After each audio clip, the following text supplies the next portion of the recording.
Եղբայրը գողացավ մյուսի հարսնացուն խորանի մոտ նրա վրեժը ձեզ շոկի մեջ կթողնի։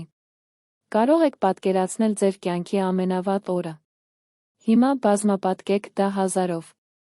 Հենց դա էլ պատահեց Ռիկարդոյի հետ, երբ նա խորանի մոտ էր, սպասելով իր երազանքների կնոջը, վերջին մարդը, որին նա սպասում էր, հայտնվեց ամեն ինչ փչացնելու համար։ Դրանից հետո տեղի ունեցածը ոչ ոք չէր կարող կանխատեսել, ես երաշխավորում եմ, որ դուք կցանկանաք հետել այս պատմության յուրաքանչյուր վայրկյանին մինչ վերջ։ Ռիկարդոն Գաբրիելը եղբայրներ էին։ Ոչ միայն արյունակից եղբայրներ, այլ մանկուց ի վեր լավագույն ընկերներ։ Նրանք միասին մեծացել էին, կիսում էին ամեն ինչ պաշտպանում միմյանց։ Ռիկարդոն ավագն էր, միշտ պատասխանատու, միշտ ճիշտ։ Գաբրիելը կրտսերը խարիզմատիկ, արկածախնդիր, այն մեկը, որին բոլորը անմիջապես սիրում էին։ Նրանց միջ դինամիկան միշտ կատարյալ էր գործում։ Ռիկարդոն խարիսխն էր, Գաբրիելը արագաստը։ Միասին նրանք անբաժան էին։ Նրանց ընտանիքը հարուստ չէր, բայց նրանք ամուր արժեքներ ունեին։ Հայրը մեխանիկ էր, մայրը դերձակուհի։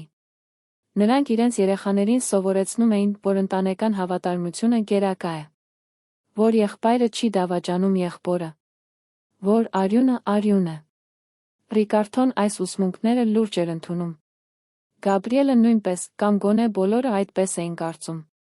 Երբ Ռիկարդոն հանդիպեց Իզաբելային, նա անմիջապես հասկացավ, որ նա յուրահատուկ է։ Դա տեղի ունեցավ ընդհանուր ընկերոջ ավարտական երեկույթին։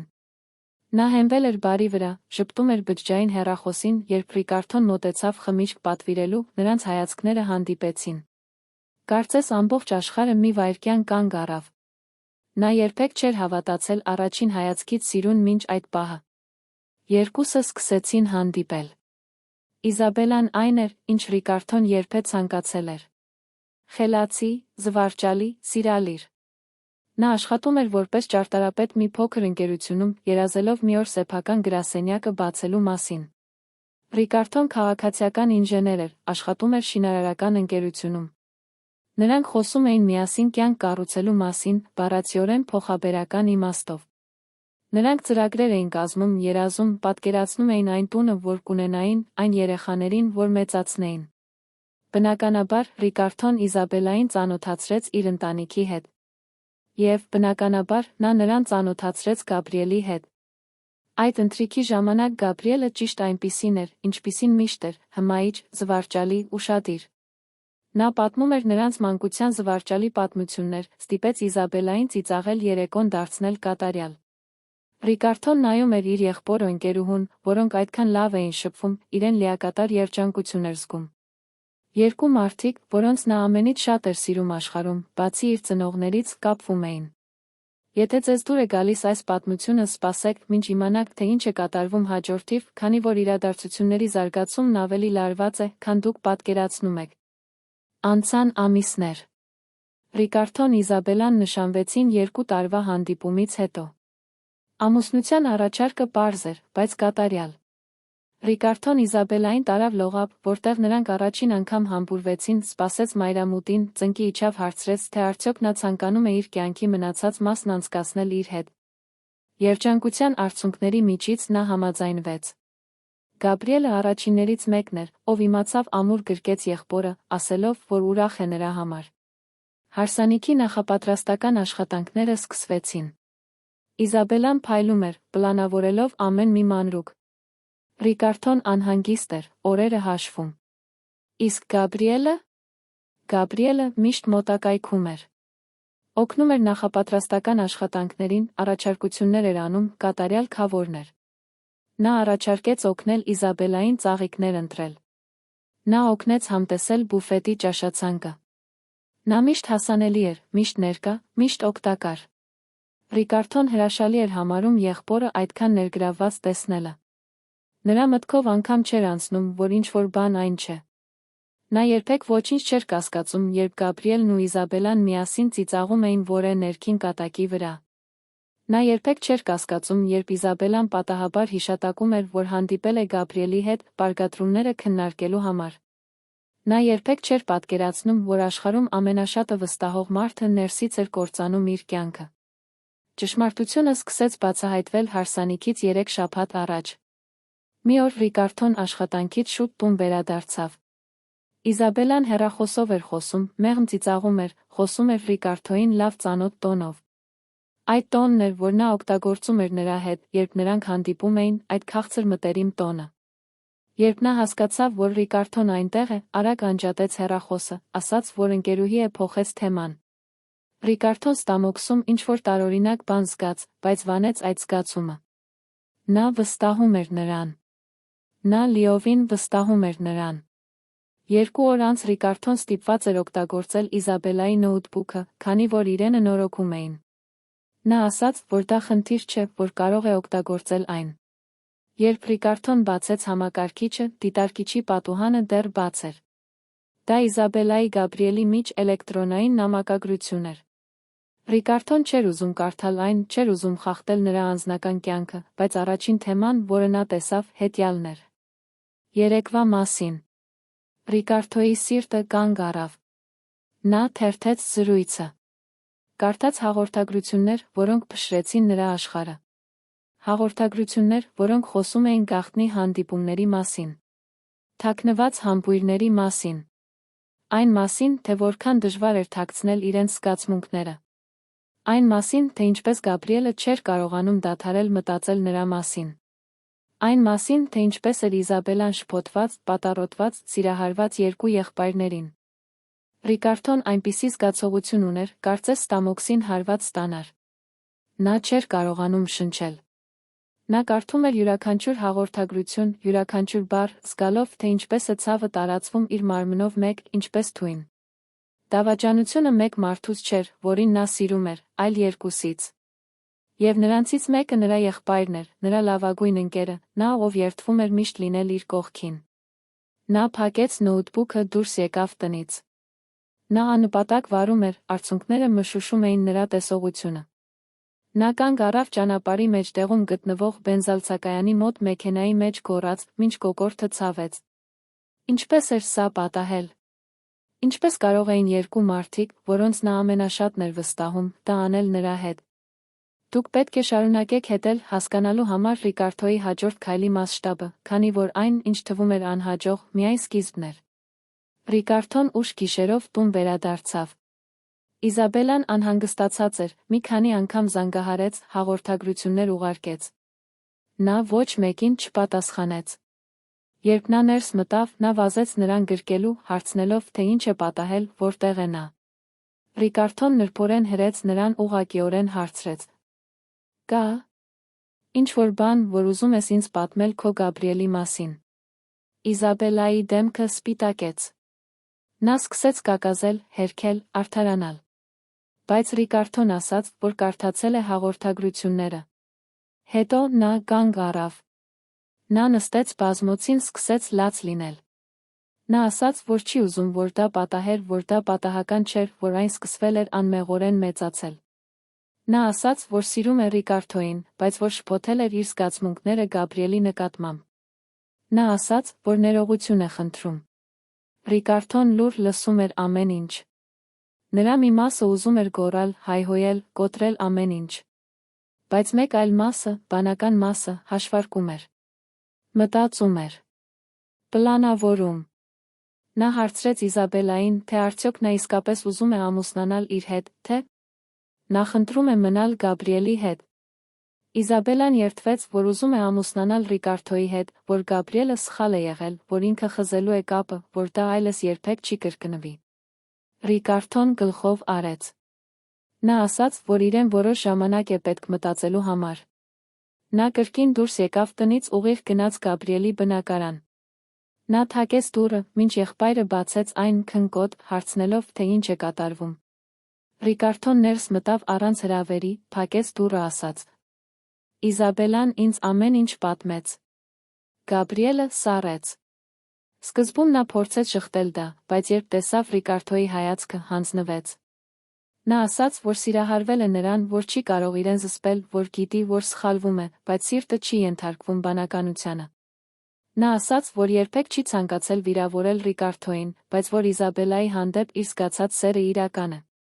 Ռիկարդոն նայեց եղբորը զգաց զայրույթի, տխրության զզվանքի խառնուրդ։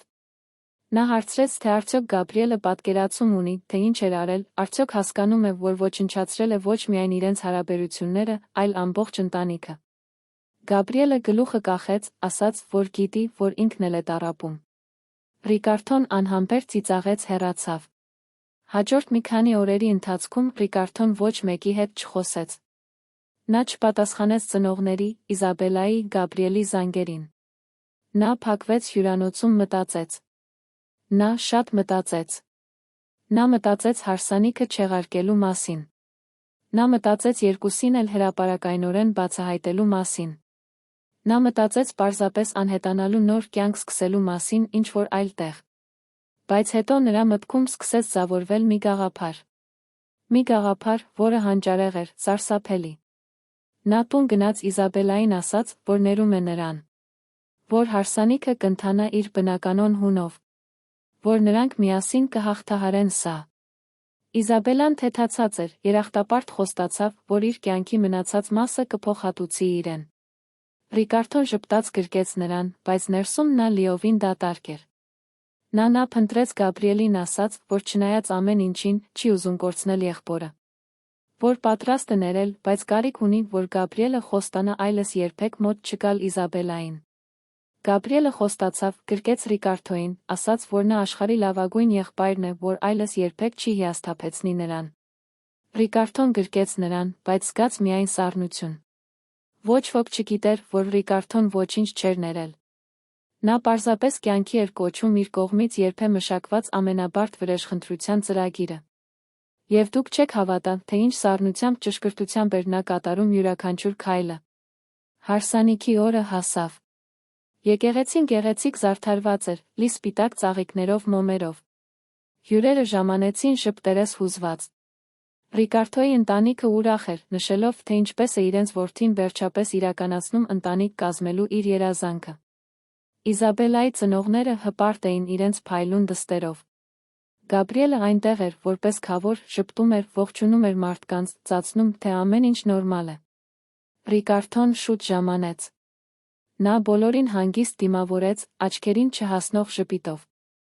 Նա անթերի կոստյում էր հագել, կատարյալ խնամված էր, բայց ներսում հրաբուխ էր, որը պատրաստվում էր ժայթքել։ Նա ստուգեց ծրագրի յուրաքանչյուր մանրուք, յուրաքանչյուր մասը։ Ամեն ինչ պատրաստ էր։ Արարողությունը սկսվեց։ Հարսնաքույրերը մտան։ Պատվո հարսնաքույրերը։ Երաժշտությունը փոխվեց հարսնացուի մուտքի համար։ Բոլորը ոտքի կանգնեցին։ Իզաբելան հայտնվեց եկեղեցու դռան մոտ, շլացուցիչ իր սպիտակ զգեստով, քողը ծածկել էր դեմքը, ծաղկեփունջը ձեռքերում։ Նա սկսեց քայլել դեպի խորանը, դեպի Ռիկարդոն։ Բայց Ռիկարդոն նրան չէր նայում։ Նա նայում էր Գաբրիելին, որը նրա կողքին էր որպես քավոր։ Եվ Գաբրիելի աչքերում, երբ նա նայում էր Իզաբելային, որը քայլում էր միջանցքով, Ռիկարդոն տեսավ ինչ-որ բան, որը հաստատում էր այն ամենը, ինչ նա պետք է իմանար։ Նա տեսավ սեր։ Նա տեսավ ցանկություն։ Նա տեսավ ափսոսանք։ Գաբրիելը սիրում էր Իզաբելային։ Եվ Իզաբելան, նույնիսկ եթե չէր խոստովանում դա, սիրում էր Գաբրիելին։ Իզաբելան հասավ խորանի մոտ։ Նա կանգնեց Ռիկարդոյի կողքին։ Քահանան սկսեց արարողությունը։ Նա խոսեց սիրո, նվիրվածության, հավատարմության մասին։ Ռիկարդոյի համար յուրաքանչյուր բառ դանակի պես էր, բայց նա պահպանեց իր ինքնատիրապետումը։ Նա շարունակում էր ժպտալ։ Ապա եկան երդումները։ Քահանան հարցրեց, թե արդյոք որը մեկը առարկություններ ունի ամուսնության դեմ, արդյոք որը մեկը գիտի, որ է պատճառ, թե ինչու այդ միությունը չպետք է տեղի ունենա։ Դա ձականություն էր։ Ոչ ոք երբեք չի պատասխանում այդ հարցին։ Բայց այս անգամ ամեն ինչ այլ էր։ Ռիկարդոն խորը շունչ քաշեց ասաց. Ես առարկություն ունեմ։ Լռությունը իջավ եկեղեցու վրա, ինչպես պատանք։ Բոլորը շփոթված տեսք ունեին։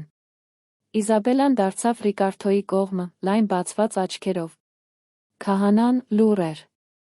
Իսկ Գաբրիելը գունատվեց։ Ռիկարդոն շարունակեց նրա հանգիստ, բայց վճռական ձայնը արձագանքում էր եկեղեցու պատերից։ Ես առարկություն ունեմ, քանի որ 3 շաբաթ առաջ իմացա, որ իմ հարսնացուն սիրավեպ ունի եղբորս հետ։ Շոկը ակնթարթային էր։ Հոցներ արձագանքեցին եկեղեցում։ Մարդիկ սկսեցին շշնջալ։ Իզաբելան սկսեց լաց լինել, գլուխը թափ տալով, փորձելով հերքել դա։ Գաբրիելը մի քայլ հետ գնաց, կարծես նրան հրել էին։ Բայց Ռիկարդոն դեռ չէր ավարտել։ Նա շարունակեց. Եվ ես ներեցի նրանց։ Ես ասացի նրանց, որ ներել եմ նրանց։ Ես ասացի, որ մենք կշարունակենք առաջ շարժվել։ Բայց դա սուտ էր։ Ես չներեցի նրանց։ Եվ չեմ ներելու նրանց։ Որովհետև ես հայտնաբերեցի ավելի վատ բան, քան դավաճանությունն ինքնին։ Բոլորը լիովին կաթվածահար էին։ Ռիկարդոն հեռախոսը հանեց գրպանից, միացրեց այն նախապես պատրաստված սարքին, որը թաքցրել էր խորանի ետում։ Հանկարծ եկեղեցու բարձրախոսներից սկսեցին լսել Իզաբելայի Գաբրիելի ձայները։ Դա ձայնագրություն էր։ Հարսանիքից 2 օր առաջ ունեցած նրանց զրույցի։ Իզաբելան ասում էր, որ դեռ սիրում է Գաբրիելին։ Գաբրիելն ասում էր, որ պետք է չեղարկի հարսանիքը։ Իզաբելան ասում էր, որ չի կարող, որ իր ընտանիքն արդեն չափազանց շատ գումար է ծախսել, որ դա սկանդալ կլինի։ Գաբրիելը առաջարկում էր, որ Իզաբելան Ռիկարդոն ամուսնանան, բայց գաղտնի շարունակեն իրենց հարաբերությունները։ Եվ Իզաբելան, մի պահ լռությունից հետո, համաձայնվում էր։ Հասկանում եք այս դավաճանության խորությունը։ Բայց սպասեք, որովհետև Ռիկարդոյի վրեժը գերազանցում է ձեր պատկերացրած ամեն ինչ։ Եկեղեցում քաոս տիրեց։ Իզաբելայի մայրը գոռաց։ Ռիկարդոյի հայրը վեր կացավ, գնաց դեպի Գաբրիելը։ Մարդիկ ցնցված էին, սարսափած, չգիտեին ինչպես արձագանքել։ Իզաբելան անկառավարելիորեն լաց էր լինում, փորձելով բացատրել, փորձելով արդարացնել իրեն։ Գաբրիելը խոսք չէր լսում, ջախջախված, չէր կարողանում բառեր արտաբերել։ Այնուհետ Ռիկարդոն ասաց բավականաչափ բարձր, որպեսզի բոլորը լսեն։ Բայց ես ձեզ այսօր այստեղ չեմ բերել միայն ձեզ բացահայտելու համար։ Ես կարող էի դա անել գաղտնի։ Ոչ, ես ուզում էի, որ բոլորը տեսնեն։ Ես ուզում էի, որ ամբողջ ընտանիքը, ընկերները, բոլոր նրանք, ովքեր սիրում են ձեզ երկուսիդ, իմանան, թե ով եք դուք։ Ես ուզում էի, որ նրանք հրապարակավ զգան այդ նվաստացումը, ինչպես ես նվաստացած զգացի, երբ իմացա դրա մասին։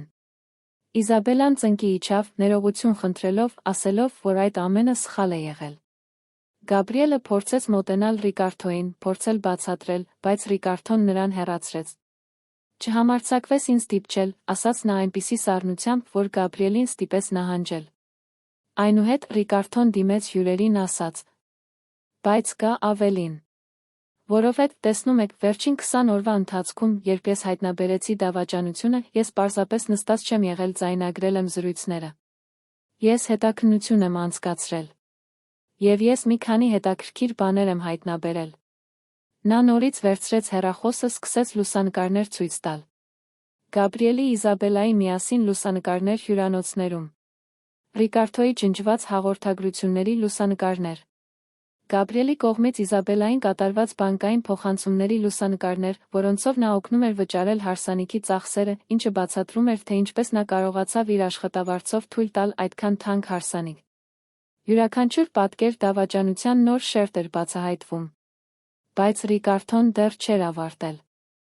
Նա ասաց. Եվ գիտեք, ինչն է ավելի հետաքրքիր։ Ես իմացա, որ սա մի քանի ամիս առաջ չի սկսվել, ինչպես ինձ համոզել էին։ Այն սկսվել է 1 տարուց ավելի առաջ։ Գրեթե այն ժամանակվանից, երբ ես Իզաբելային ծանոթացրեցի Գաբրիելի հետ։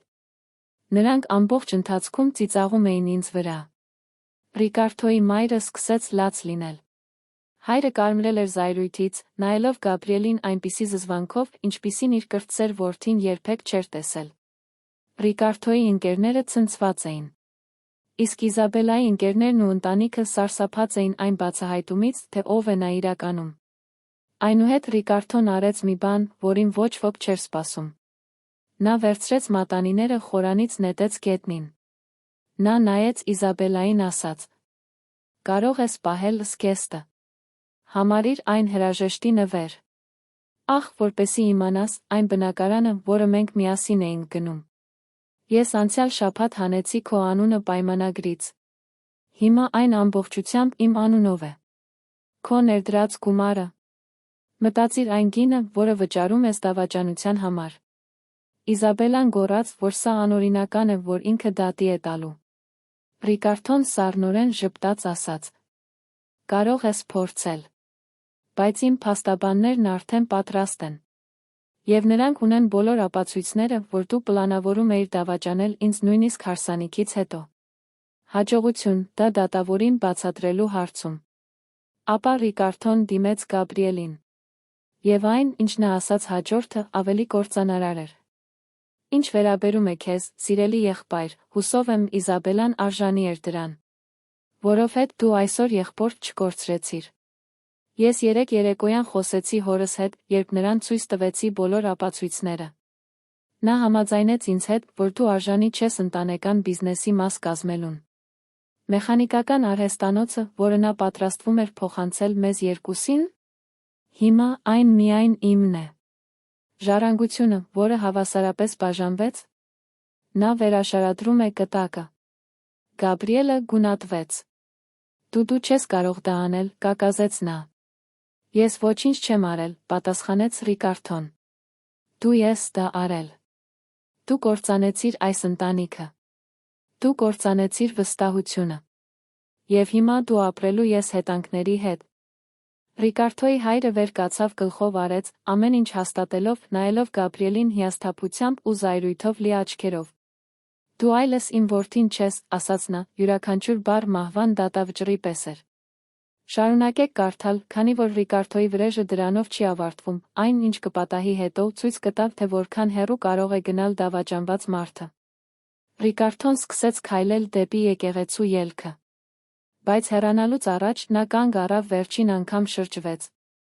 Օ, որպեսի իմանաք, ես ամեն ինչ չեղարկեցի։ Բուֆետը, մեղրամիսը, երեկույթը։ Ամեն ինչ։ Եվ քանի որ ամեն ինչ իմ անունով էր, իմ վարկային քարտով, ես կարողացա դա անել առանց որևէ։ Այնպես որ, ձեզ ոչ մի ընդունելություն չի սպասում։ Ոչինչ չկա։ Դուք ունեք եկեղեցի լի մարդկանցով, ովքեր հիմա ճիշտ գիտեն, թե ով եք դուք։ Եվ հետո նա հեռացավ։ Նա քայլեց եկեղեցու միջանցքով, մինչ բոլորը դիտում էին բացարձակ լռության մեջ։ Նա դուրս եկավ դռներից, նստեց իր պատրաստած մեքենան հեռացավ։ Նա թողեց քաոսը, ավերածությունները երկու մարդկանց, ովքեր կործանել էին իր կյանքը, այժմ բախվում էին իրենց գործողությունների հետանքներին։ Բայց պատմությունն այսքանով չի ավարտվում։ Որովհետև հաջորդ օրերին Ռիկարդոն իրականացրեց իր ծրագրի վերջին մասը։ Այն մասը, որն իսկապես կապահովեր, որ Գաբրիելն ու Իզաբելան երբեք չմոռանան իրենց արածը։ Ռիկարդոն ուներ մի ընկեր, որը աշխատում էր թվային մարքեթինգի ոլորտում։ Եվ միասին նրանք ստեղծեցին ինչ-որ բան։ Նրանք վերցրին ամբողջ պատմությունը, բոլոր փաստերը, բոլոր ապացույցները վերածեցին վիրուսային գրառման։ Նրանք չօգտագործեցին ամբողջական անուններ, չխախտեցին որևէ օրենք, բայց պատմությունն այնքան մանրամասն պատմեցին, այնքան շատ ապացույցներով, որ Գաբրիելին կամ Իզաբելային ճանաչող յուրաքանչյուր ոք անմիջապես կճանաչեր նրանց։ Հաղորդագրությունը պայթեց։ Այն տարածվեց հազարավոր անգամներ։ Այն դարձավ լուր բլոգներում։ Այն քննարկվեց ռադիոհաղորդումներում։ Մարդիկ հիացած էին դավաճանության վրեժխնդրության պատմությամբ։ Եվ յուրաքանչյուր տարածմամբ, յուրաքանչյուր մեկնաբանությամբ Գաբրիելն ու Իզաբելան դատվեցին հազարավոր անծանոթների կողմից։ Գաբրիելը կորցրեց աշխատանքը։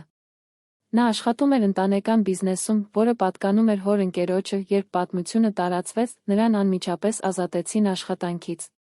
Ոչ ոք չէր ուզում կապվել մեկի հետ, ով ընդունակ էր այդպես դավաճանել իր եղբորը։ Նա փորձեց այլ աշխատանք գտնել, բայց պատմությունը հետապնդում էր նրան։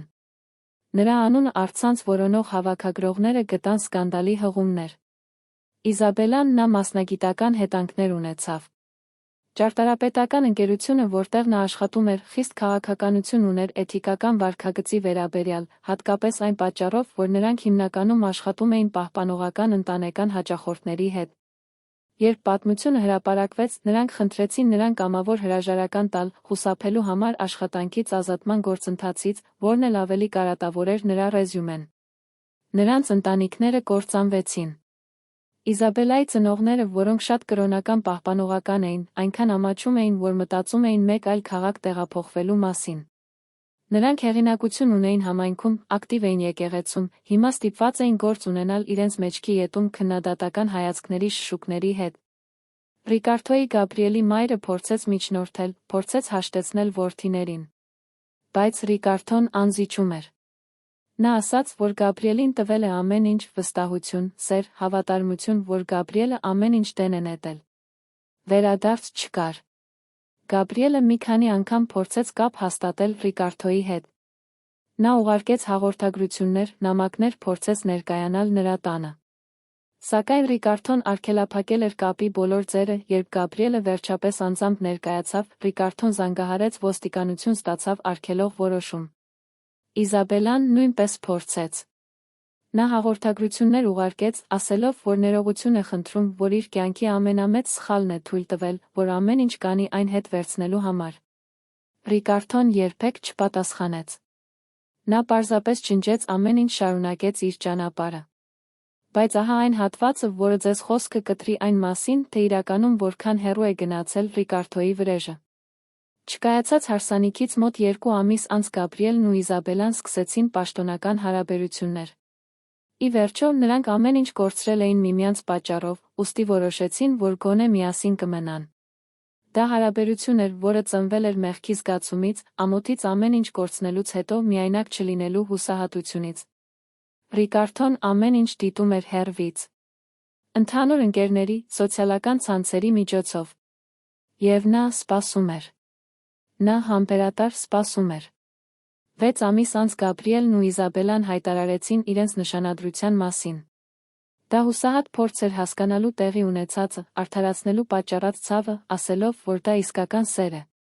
Նրանք պլանավորել էին պարզ հարսանիք, որտեղ միայն մի քանի մտերիմ ընտանիքի անդամներ դեռ ընդունում էին նրանց։ Հարսանիքից 1 շաբաթ առաջ Իզաբելան ծրար ստացավ։ Ներսում լուսանկարներ կային։ Գաբրիելի լուսանկարներ մեկ այլ կնոջ հետ։ Վտանգավոր իրավիճակներում։ Համբուրվելիս, գրկախառնվելիս, մոթել գնալիս։ Լուսանկարները թվագրված էին 2 շաբաթ առաջ։ Իզաբելան դեմ առ դեմ կանգնեց Գաբրիելի դեմ։ Նա հերքեց, ասելով, որ դրանք կեղծ են, որ դա մոնտաժ է։ Բայց լուսանկարները շատ իրական էին, շատ մանրամասն։ Իզաբելան շատ խորը վշտի մեջ էր։ Նա կորցրել էր ամեն ինչ Գաբրիելի պատճառով, հիմա նա նրա հետ անում էր հենց այն, ինչ նրանք արել էին Ռիկարդոյի հետ։ Իզաբելան չգիտեր, որ լուսանկարները իրական էին, բայց իրավիճակը այնպիսին չէր, ինչպիսին թվում էր։ Լուսանկարներում պատկերված կինը դերասանուհի էր, որին Ռիկարդոն վարձել էր։ Նա հետել էր Գաբրիելին, պարզել նրա գրաֆիկը, կազմակերպել պատահական հանդիպումներ Գաբրիելի դերասանուհու միջ բարերում։ Դերասանուհին սիրախաղ էր արել Գաբրիելի հետ, վերցրել նրա հեռախոսահամարը, պայմանավորվել հանդիպումների մասին։ Միայնակ կոտրված Գաբրիելը հանձնվել էր։ Նա մի քանի անգամ դուրս էր եկել կնոջ հետ։ Այո, համբուրել էր նրան։ Բայց նա նրան մոթել չէր տարել։ Լուսանկարների այդ մասը կեղծ էր, ստեղծված լուսանկարչության մասնագետի կողմից, որին վարձել էր Ռիկարդոն։ Բայց դրանք բավականաչափ համոզիչ էին, որպեսզի քանդեին Գաբրիելի Իզաբելայի միջ վստահությունը։ Իզաբելան չեղյալ հայտարարեց հարսանիքը։ Նա բաժանվեց Գաբրիելից։ Եվ Գաբրիելը մնաց մենակ, լիովին չհասկանալով, թե ինչ էր պատահել, բայց կասկածելով, որ Ռիկարդոն ինչ-որ կերպ կանգնած է դրա հետում։ Նա ճիշտ էր։ Ռիկարդոն ամեն ինչ կազմակերպել էր։ Նա հոգ տարավ, որ Գաբրիելը զգա հենց այն, ինչ ինքն էր զգացել, դավաճանության ցավը, որը պատճառել է քեզ սիրելի վստահելի մեկը։ Բայց սպասեք, դեռ շատ բան կա, դուք բացարձակապես ցնցված կլինեք Ռիկարդոյի ծրագրի խորությունից։ Գաբրիելին Իզաբելային բաժանելուց հետո Ռիկարդոն չէր կանգնում։ Նա երկարաժամկետ ծրագիր ուներ, որը գերազանցում էր պարզապես մի պահ վրեժխնդրություն։ Նա ուզում էր համոզվել, որ նրանք երբեք չեն մոռանա իրենց արածը, որ հետանքները կրելու են հավերժ։ Ռիկարդոն օգտագործեց իր մասնագիտական կապերը, համոզվելու համար, որ Գաբրիելը ծայրահեղ դժվարություններ կունենա իրենց ոլորտում աշխատանք գտնելու հարցում, որպես հարգված քաղաքացիական ինժեներ։ Ռիկարդոն կապեր ուներ մի քանի շինարարական ճարտարագիտական ընկերություններում, եւ աննկատելիորեն նա համոզվեց, որ ճիշտ մարդիկ գիտեն Գաբրիելի պատմությունը, ոչ թե զրպարտչական ծով, որը կարող էր հանգեցնել դատական հայցի, այլ կիսվելով հուսալիության մասնագիտական էթիկայի վերաբերյալ մտահոգություններով։ Հիմնված հայտնի անձնական խնդիրների վրա։ Գաբրիելը ստիպված եղավ ամբողջությամբ փոխել իր մասնագիտությունը։ Նա աշխատեց իր որակավորումից շատ ավելի ցածր աշխատատեղեր, դժվարությամբ վճարեց հաշիվները, ապրեց հեռավոր թաղամասում գտնվող մի փոքրիկ բնակարանում։ Իզաբելան նույնպես տառապեց։ Իր ավերված հեղինակության պատճառով չկարողանալով ճարտարապետի աշխատանք գտնել, նա ստիպված էր վերադառնալ ծնողների մոտ։ Նրանց հետ նրա հարաբերությունները երբեք լիովին չվերականգնվեցին։ Նրանք աջակցում էին նրան, բայց յուրաքանչյուր զրույցում միշտ լարվածություն կար, չարտահայտված հիասթափություն։ Մինչդեռ Ռիկարդոն վերակառուցեց իր կյանքը։ Նա կենտրոնացավ իր աշխատանքի վրա, արագորեն առաջ խաղացվեց շինարարական ընկերությունում, ստանալով ղեկավար պաշտոն։ Նա ամբողջությամբ ստանձնեց հոր արհեստանոցի վերահսկողությունը, ընդլայնեց այն, բացելով 2 մասնաճյուղ։ Ֆինանսապես նա ավելի լավ վիճակում էր, քան երբևէ։ Զգացմունքային առումով դա ժամանակ պահանջեց։ Ռիկարդոն գրեթե 1 տարի թերապիայի գնաց, հաղթահարելով ցավը, զայրույթը, դավաճանության զգացումը։ Նա դանդաղորեն սովորեց նորից վստահել։ Նա սկսեց շփվել ընկերների հետ, բացելով իրեն նոր հնարավորությունների առջ։ Չկայացած հարսանիքից 2 տարի անց Ռիկարդոն հանդիպեց Մարիանային։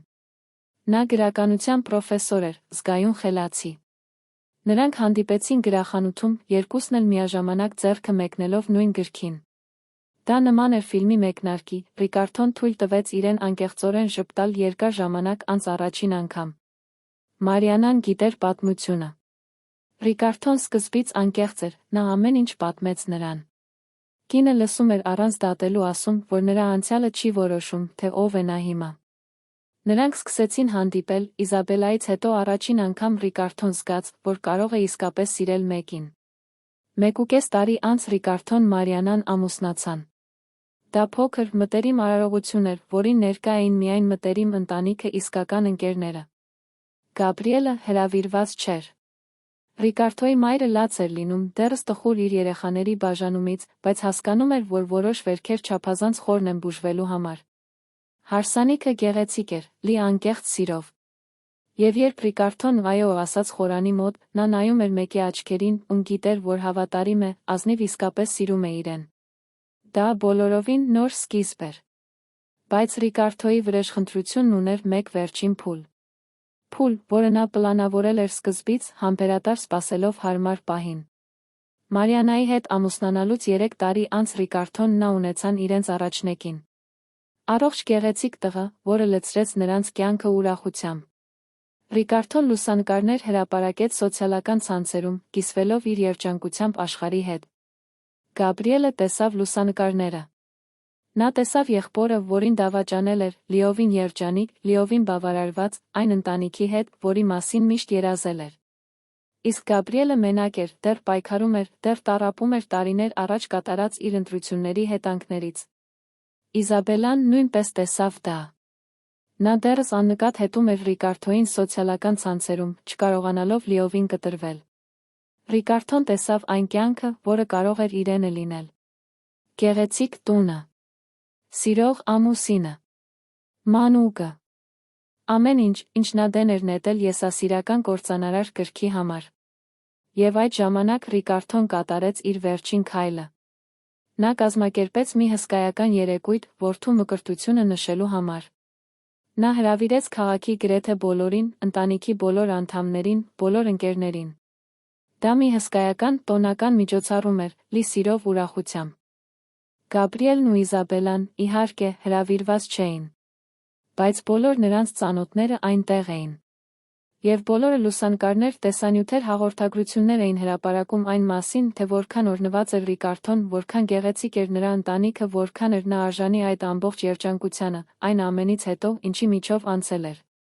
Գաբրիելի Իզաբելայի համար անհնար էր խուսափել դրանից։ Ամեն անգամ, երբ նրանք բացում էին սոցիալական ցանցեր, նրանց վրա ռմբակոծում էին Ռիկարդոյի երջանկության պատկերները։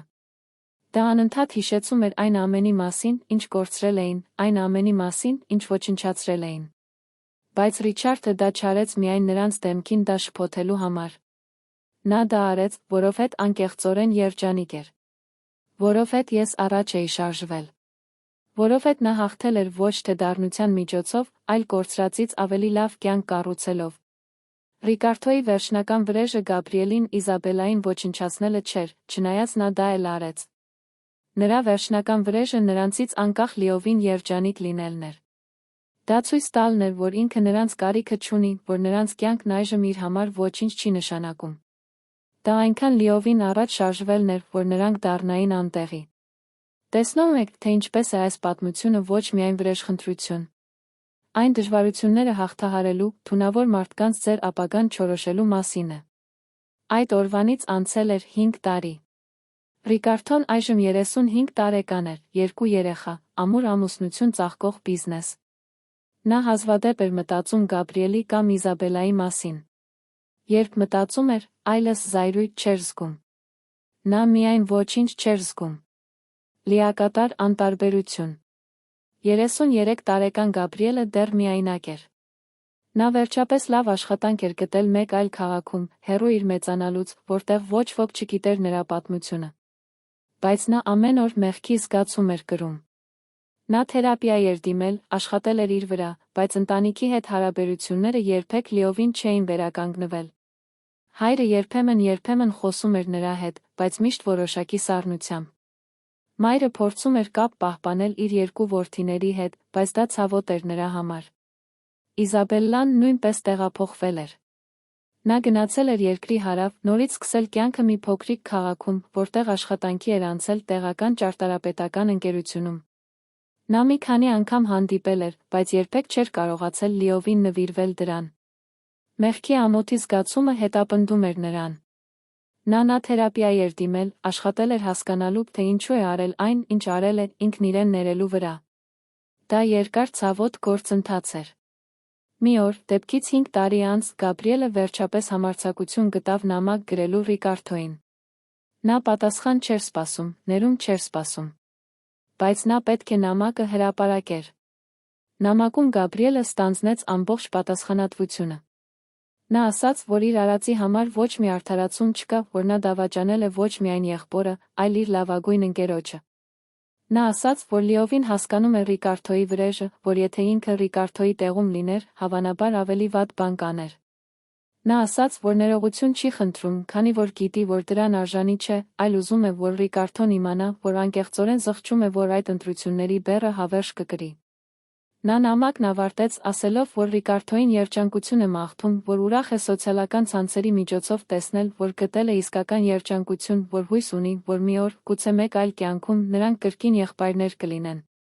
Ռիկարդոն ստացավ նամակը։ Նա այն մեկ անգամ կարդաց։ Նա կրծքավանդակում սեղմում զգաց, հին հիշողություններ արթնացան։ Բայց հետո նա նամակը դրեց դարակում, չպատասխանեց։ Ոչ թե զայրույթից դրդված, այլ պարզապես որովհետ ասելու բան չկար։ Նրա կյանքի այդ գլուխը փակված էր։ Մարիանան հարցրեց, թե արդյոք նա լավ է նամակը ստանալուց հետո։ Ռիկարդոն գրկեց կնոջը, ասաց, այո, լավ է։ Եվ նա ճշմարտությունն էր ասում։ Իզաբելան երբեք չէր գրում։ Նա չէր կարողանում համարձակություն հավաքել։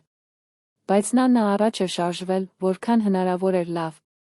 Նա հաշտվել էր այն մտքի հետ, որ որոշ բաներ չեն կարող չեղարկվել, որ որոշ ընտրություններ անդառնալի հետանքներ ունեն։ Հիմա դուք պետք է շարունակեք կարդալ մինչ վերջ, այս վրեժխնդրության փրկագնման պատմության վերջնական շրջադարձը հասկանալու համար։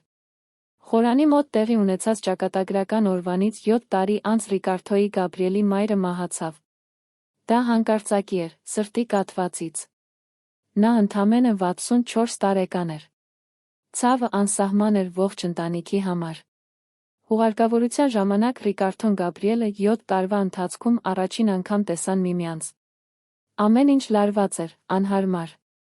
Նրանք միմյանց ողջունեցին գլխով անելով, ուրիշ ոչինչ։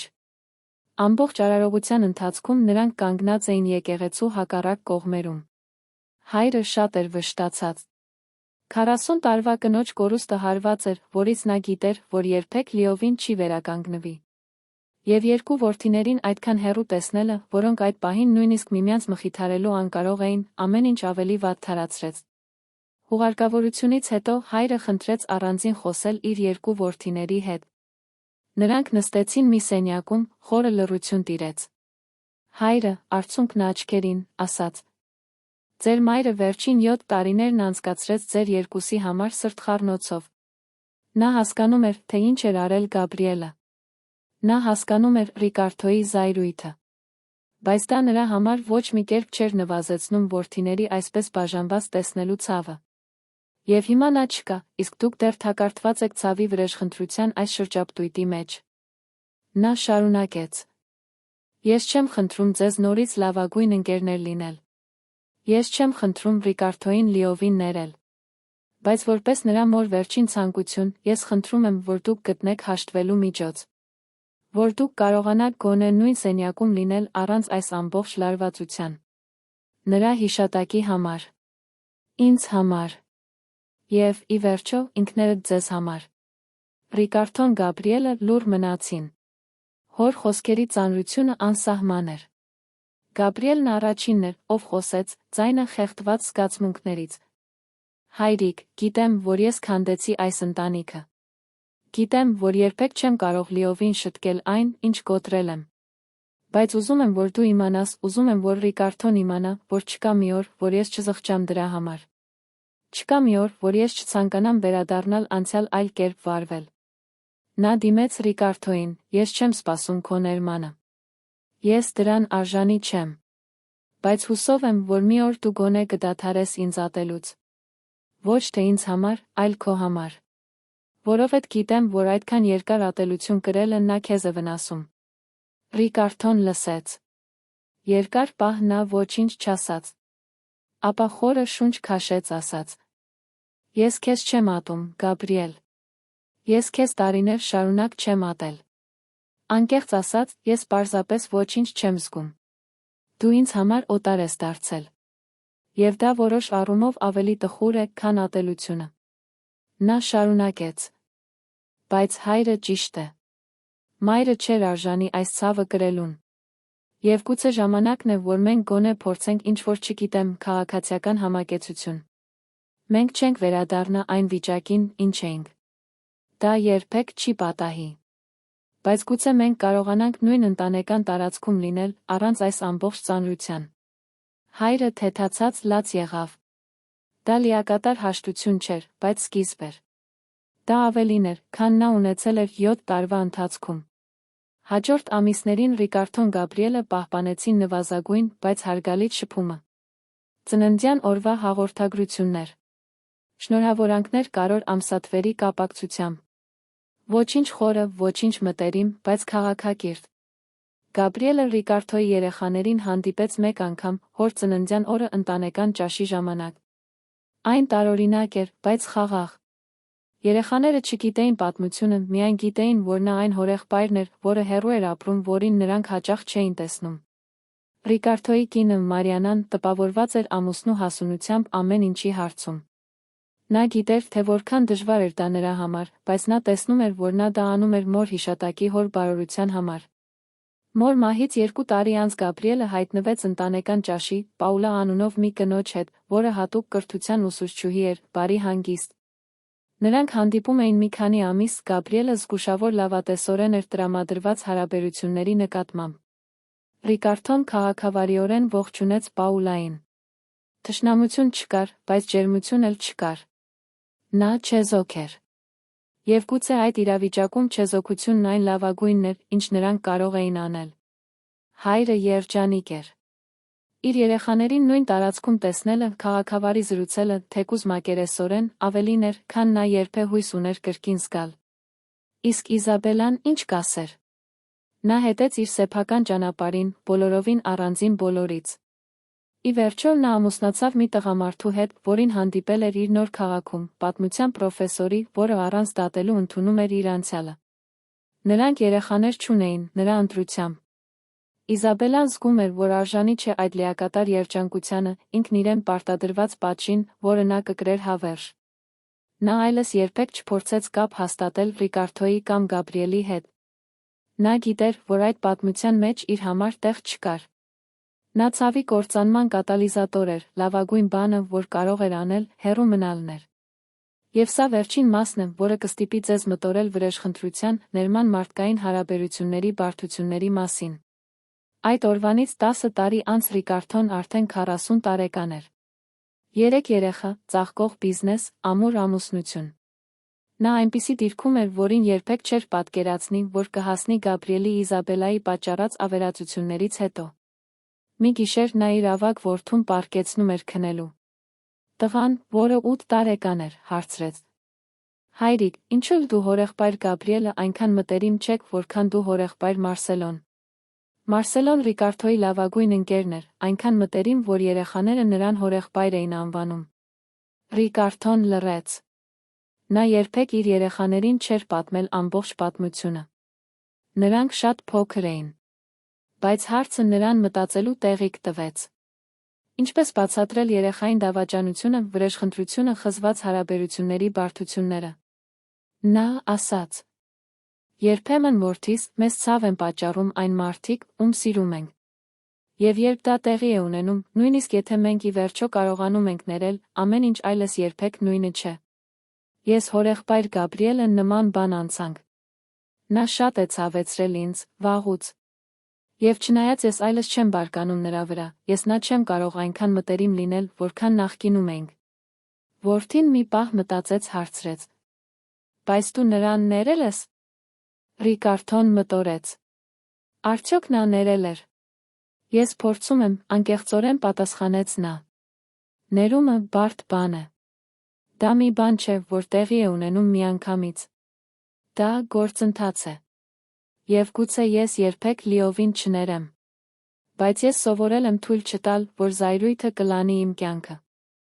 Ես սովորել եմ երջանիկ լինել, անկախ նրանից, թե ինչ է պատահել։ Եվ գուցե դա բավարար է։ Որդին, կարծես, գոհ էր պատասխանից շուտով քնեց։ Բայց զրույցը մնաց Ռիկարդոյի մտքում։ Այդ գիշեր նա խոսեց այդ մասին Մարիանայի հետ։ Մարիանան լսեց, ապա ասաց մի բան, որը նրան մտածելու տեղիք տվեց։ Գիտեք, որ վրեժխնդրությունը, որ դուք նրանից վերցրեցիք, չնայած արդարացված էր, դեռս տեղ է զբաղեցնում ձեր մտքում։ Դուք հաճախ չեք խոսում դրա մասին, բայց ես դա տեսնում եմ, երբ այդ ժամանակի մասին մտքեր են հայտնվում։ Ես տեսնում եմ ստվերը, որն անցնում է ձեր դեմքի վրայով։ Գուցե իսկական ներումը Գաբրիելի համար չէ։ Գուցե դա ձեզ համար է։ Ամբողջությամբ թողնելու այլս ոչ մի ծանրություն չկրելու համար։ Ռիկարդոն լուռ մնաց։ Նա ճիշտ էր։ Անկախ նրանից, թե որքան էր նա առաջ շարժվել, անկախ նրանից, թե որքան երջանիկ էր, նրա մի մասը դեռ փակված էր այդ օրվա, այդ եկեղեցու, այդ դավաճանության պահին։ Հաջորդ օրերին Ռիկարդոն շատ մտածեց։ Նա մտածեց վրեժխնդրության դրա հետանքների մասին։ Նա ոչնչացրել էր Գաբրիելին մասնագիտական, սոցիալական, ընտանեկան առումներով։ Նա կազմակերպել էր Գաբրիելի Իզաբելայի բաժանումը։ Նա հոգ էր տարել, որ նրանք տարիներ շարունակ կրեն իր գործողությունների հետանքները։ Եվ այո, դա բավարարվածություն էր պատճառում։ Այդ ժամանակ այն լրացրել էր արդարության մի դատարկություն։ Բայց հիմա, 10 տարի անց, նայելով իր լիարժեք երջանիկ կյանքին, Ռիկարդոն մտածում էր. Արդյոք վրեժխնդրության վրա ծախսված այդ ամբողջ էներգիան արժեր դրան։ Նա եզրակացության հանգեց։ Վրեժխնդրությունն այդ ժամանակ նրա համար անհրաժեշտ էր։ Դա բուժման գործընթացի մի մասն էր, այն իրավիճակի վրա վերահսկողությունը վերականգնելու մի մասը, որտեղ նա իրեն լիովին անզոր էր զգում։ Բայց հիմա ժամանակն էր լիովին թողնել այն։ Ռիկարդոն արեց մի բան, որը երբեք չէր մտածի։ Նա վերցրեց մի թերթիկ թուղթ գրեց Գաբրիելին։ Ոչ թե երկար նամակ, ոչ թե լիակատար հաշտեցում։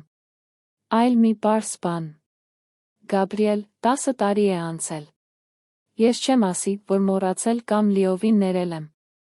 Բայց ուզում եմ, որ դու իմանաս, որ ես այլս զայրույթ չեմ պահում։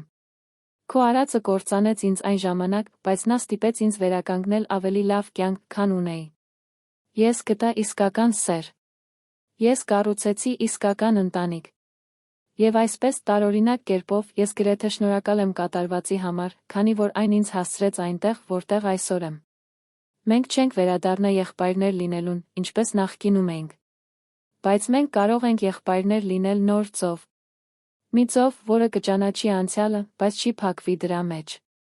Եթե դու կամենաս, ես կցանկանայի փորձել։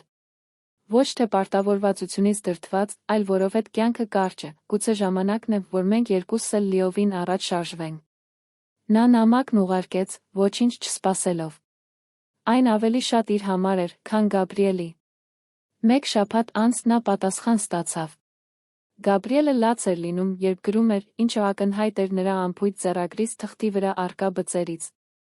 Նա շնորհակալություն հայտնեց Ռիկարդոյին, ասելով, որ ինքը նույնպես պատրաստ է փորձել նոր տեսակի հարաբերություններ։ Նա չէր սպասում ակնթարթային բարեկամության, բայց պատրաստ էր ինչ-որ բան կառուցել դանդաղ, համբերատար հարգալից։ Հաջորդ ամիսներին Ռիկարդոն Գաբրիելը սկսեցին ավելի շատ զրուցել։ Սկզբում դեռս մակերեսային, բայց աստիճանաբար ավելի խորը։ Նրանք խոսեցին իրենց կյանքի, աշխատանքի, երազանքների մասին։ Նրանք խուսափեցին խոսել Իզաբելայի կամ այդ օրվա մասին, գոնե առայժմ։ Հայրը անչափ ուրախ էր։ Տեսնելով, որ իր երեխաները փորձում են վերամիավորվել, նույնիսկ զգուշորեն, նրա ծեր սիրտը լցրեց հույսով։ Նամակից 1 տարի անց Ռիկարդոն Գաբրիելին հրավիրեց որդու ծննդյան երեկույթին։ Գաբրիելը գնաց, բերելով ուշադիր ընտրված նվեր, խաղալով երեխաների հետ քաղաքավարի զրուցելով հյուրերի հետ։ Նա երկար չմնաց, չցանկանալով որը մեկի վրա ճնշում գործադրել, բայց նրա ներկայությունը ինչ-որ բան նշանակում էր։ Եվ դանդաղ, շատ դանդաղ, սկսեց ձևավորվել մի նոր դինամիկա։ Նրանք այլս այն անբաժան եղբայրները չէին, ինչ նախկինում էին։ Նրանք երբեք էլ չէին լինի։ Բայց նրանք եղբայրներ էին, որոնք ընդունեցին իրենց ցավոտ անցյալը, որոշեցին ապագայում փորձել ինչ-որ այլ բան։ Մարիանան ամեն ինչ դիտում էր, տեսնում, թե ինչպես է Ռիկարդոն թեթանում։ Տարիներ շարունակ կրած ծանրությունը վերջապես անհետանում էր։ Հիմա մենք հասել ենք այս անհավանական ճանապարհորդության ավարտին, դուք կհասկանաք ամենակարևոր դասը։ Այդ օրվանից հետո, խորանի մոտ, 15 տարի անց, Ռիկարդոն 45 տարեկան էր։ Գաբրիելը 43։ Նրանք լավագույն ընկերներ չէին, բայց հասել էին, թերս, ավելի արժեքավոր մի բանի, փոխադարձ հարգանքի իսկական խաղաղության։ Նրանք խորովածի էին նստած հոր տանը, ով այժմ 75 տարեկան էր։ Ռիկարդոյի երեխաները խաղում էին այգում։ Պաուլան, որը 3 տարի առաջ ամուսնացել էր Գաբրիելի հետ, կենսուրախ զրուցում էր Մարիանայի հետ։ Հայրը ուրախ խորովածի էր նստած։ Գաբրիելը մոտեցավ Ռիկարդոյին, որը նստած էր ամեն ինչ դիտում էր։ «Կարող եմ նստել», հարցրեց նա։ Ռիկարդոն գլխով արեց, այո։ Նրանք մի պահ լուռ մնացին, պարզապես դիտելով ծանոթ տեսարանը։ Ապա Գաբրիելը հանգիստ ասաց. «Շնորհակալություն»։ Ռիկարդոն շփոթված նայեց նրան։ «Ինչով»։ «Որովհետև ինձանից լիովին չհրաժարվեցիր»։ «Որովհետև սրան հնարավորություն տվեցիր», Գաբրիելը ժեստ արեց դեպի շրջապատի տեսարանը։ «Գիտեմ, որ դրան արժանի չեմ։ Գիտեմ, որ դու իրավունք ունեիր ընդմիշտ կտրել ինձնից։ Բայց դու չարեցիր։ Եվ դա ամեն ինչ է նշանակում»։ Ռիկարդոն խորը շունչ քաշեց։ «Ես էլ քեզ հետ սարսափելի բաներ եմ արել, Գաբրիել։ Այո, դու առաջինը դավաճանեցիր ինձ։ Այո, դու սկսեցիր ամեն ինչ։ Բայց ես հոգ տարա, որ դու տառապես։ Ես հոգ տարա, որ դու վճարես, թանկ վճարես։ Այնպես որ, գուցե մենք հավասարվենք»։ Գաբրիելը գլուխը թափ տվեց։ «Մենք հավասարը չենք։ Իմ արածն ավելի վատն էր։ Բայց գնահատում եմ, որ այդպես ես մտածում»։ Նրանք կրկին լռեցին։ Հետո Ռիկարդոն ասաց մի բան, որը զարմացրեց նույնիսկ իրեն։ «Գիտես, տարօրինակ կերպով, կարծում եմ, մեզ սա պետք էր։ Այդ ամբողջ ավերածությունը, այդ ամբողջ ցավը։ Որովհետև նայիր, թե որտեղ ենք հիմա։ Ես ունեմ անհավանական ընտանիք, կյանք, որը սիրում եմ։ Դու վերջապես խաղաղություն գտա Պաուլայի հետ։ Մենք ավելի լավ մարդիկ ենք, ավելի հասուն, ավելի գիտակից։ Գուցե մենք այստեղ չէինք հասնի առանց այդ դժոխքի միջով անցնելու»։ Գաբրիելը մտածեց այս մասին։ Գուցե։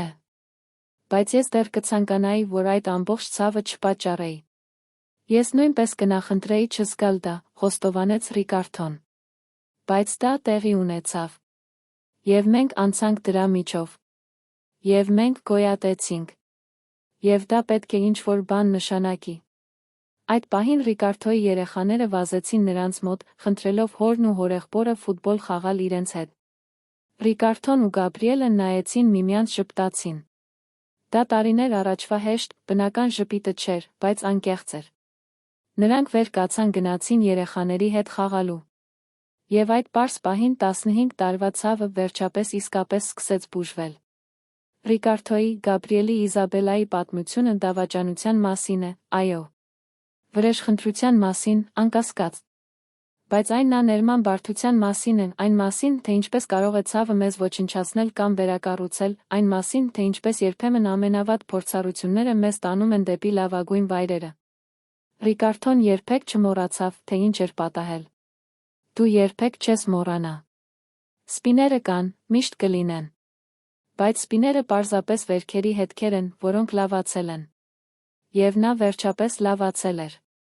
Գաբրիելը դեռ կրում է իր մեղքի զգացումը, հավանաբար միշտ էլ կունենա։ Բայց նա սովորել է ապրել դրա հետ, օգտագործել այն որպես հիշեցում ավելի լավ մարդ լինելու, երբեք ուրիշի վստահությունը չդավաճանելու համար։ Իսկ Իզաբելան? Իզաբելան ապրում է հանգիստ կյանքով մի փոքրիկ քաղաքում, ամուսնու հետ, որը սիրում է իրեն, նույնիսկ գիտի նրա անցյալը։ Նա գտել է իր սեփական խաղաղությունը, նույնիսկ եթե այն լի է մեղքի ափսոսանքի զգացումով։ Ռիկարդոյի վրեժը էպիկական էր։ Այն հաշվարկված էր, կործանարար, ամբողջական։ Նա ոչնչացրեց Գաբրիելին բոլոր հնարավոր ձերով։ Բայց իրական հաղթանակը վրեժը չէր։ Այն նրան թողնելու, առաջ շարժվելու, այնպիսի լիարժեք կյանք կառուցելու կարողությունն էր, որ անցյալը դառնար անտեղի։ Որովհետև վերջիվերջո լավագույն վրեժը նրանց ոչնչացնելը չէ, ովքեր քեզ վիրավորել են։ Այն թույլ չտալն է, որ նրանք քեզ ոչնչացնեն։ Այն այնպիսի ամուր երջանկության կառուցումն է, որ նրանց պատճառած ցավը դառնա ընդամենը մի փոքրիկ նշում քո հաջողության պատմության մեջ։ Սա պատմություն է 3 մարդկանց մասին, ովքեր սարսափելի ընտրություններ են կատարել, ստիպված են եղել ապրել հետանքների հետ։ Սա պատմություն է այն մասին, թե ինչպես է ցավը փոխակերպում մեզ, լավ կամ վատ։ Սա պատմություն է վրեժխնդրության, ներման քավության իրական իմաստի մասին։ Եվ եթե դուք հասել եք այսքան հեռու, հուսով եմ այս դասը կընդունեք ձեզ հետ։ Կարող եք ընտրել կործանվել նրանց կողմից, ովքեր դավաճանել են ձեզ, կամ կարող եք ընտրել սահմանվել այն ուժով, որով վերակառուցել եք ինքներդ ձեզ։ Ռիկարդոն ընտրեց երկրորդ տարբերակը։ Եվ դա մեծ տարբերություն ստեղծեց։